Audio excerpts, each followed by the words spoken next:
How is the relocation of a parent handled? This is one of the most challenging aspects of representing parties in a child custody proceeding.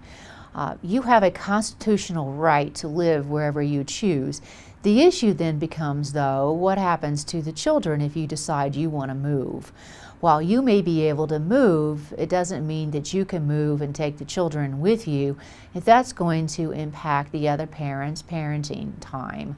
So the court handles the relocation of a parent based upon the stage that a situation or a case is in. So there is a different legal standard for a relocation pre-decree or pre-permanent orders. The court handles that differently. After a parenting plan has been established, there's a different legal standard that the court applies. Here at Lewis and Matthews, we can guide you regarding the factors that the court will look at. But essentially, the factors in either situation revolve around why do you want to move? And why do you think it's going to be in the best interest of the child or children to move with you?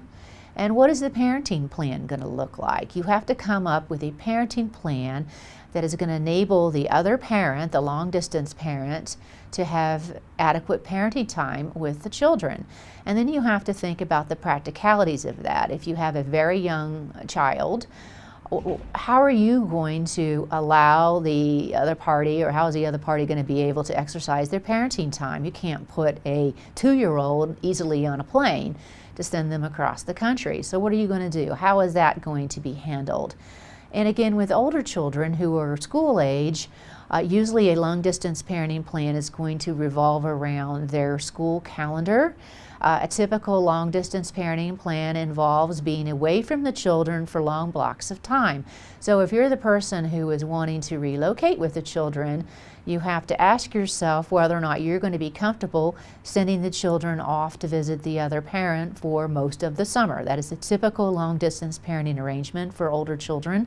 They're going to go and spend most of the summer with the other parent. They're going to go and spend likely every other Thanksgiving with the other parent, and most or at least half of every Christmas break with the other parent, and also often a good chunk of spring break or all of spring break with the other parent. So you're going to have to be comfortable being away from your children for a long period of time. And I find this is a situation where people really struggle in a relocation case.